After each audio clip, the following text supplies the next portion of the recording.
It's about listening. That's the title of this podcast.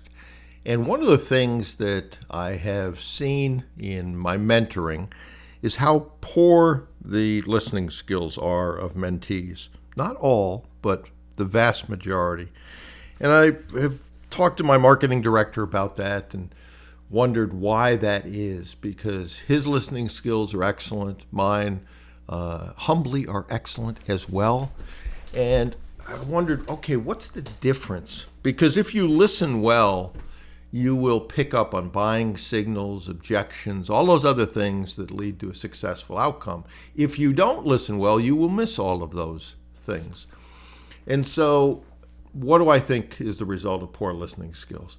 I think part of that is the social media, the attention deficit, if you will, or lack of focus. We're now driven into a world where when we see a text message, most people answer it within 3 seconds, believe it or not. That tells you where the priority is. They're distracted by those things. Their attention is drawn to a much smaller level. Reels and shorts and all that thing is content which is intended to grab attention very, very quickly. And so that's part of it. The other part of it is that when I was making sales calls in person way back in my career, I kept a notebook with me, and each one of those calls I brought it in, and it had what did I want to talk about. And then I would take notes during that sales call. And when I got out and did my reportive call into a dictaphone, for those that know what that is, I sometimes would go ahead and dictate it by memory, who I talked to, what action was required, what the content of the call was, any comments.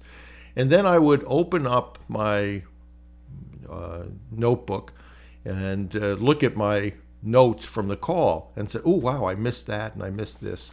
So I think note-taking is a big part of that, is that when you're on these calls, take notes, because you will not remember everything. And I got an email from Chris Voss that I wanted to read to you. And a lot of this I've certainly talked about, but I think he frames it really well.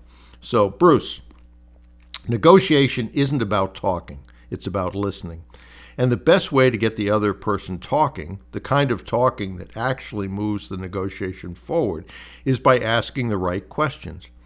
Not just any questions, but the ones that open doors, reveal motives, and shift the conversation in a productive direction. I've been in high-stakes negotiations where one good question changed everything. Hostage situations, business deals, salary talks, it doesn't matter.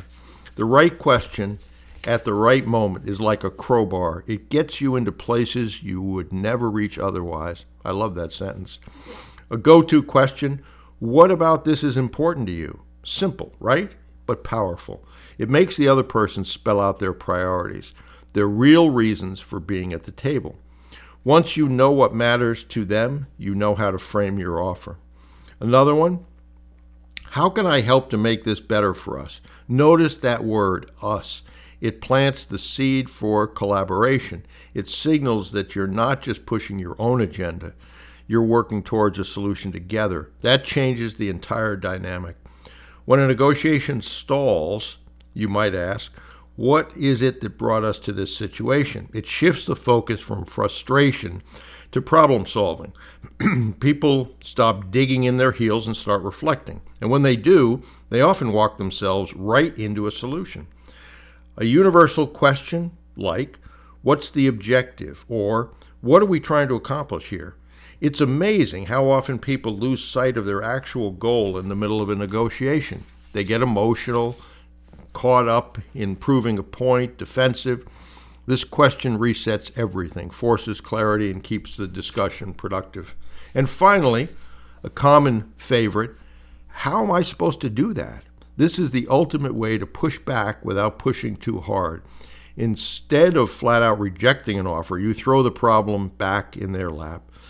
It makes them step into your shoes, see the constraints you're facing, and often without realizing it, they start negotiating against themselves. Guide the conversation, expose real motives, and get closer to the desired results with the right questions.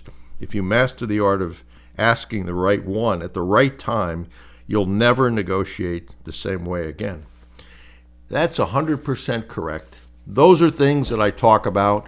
He succinctly laid them out. I like when you get into a confrontation, having the person switch chairs, maybe not literally, but if you were in my position, what would you do? How would you handle that? That goes along with his question of how do you expect me to do that, right? So if you think about those things, if you ask the questions, if when you get an objection, you ask why is it, what is it that concerns the person, et cetera, et cetera, et cetera, rather than just assume you know it, you will connect with them better and you will get better results.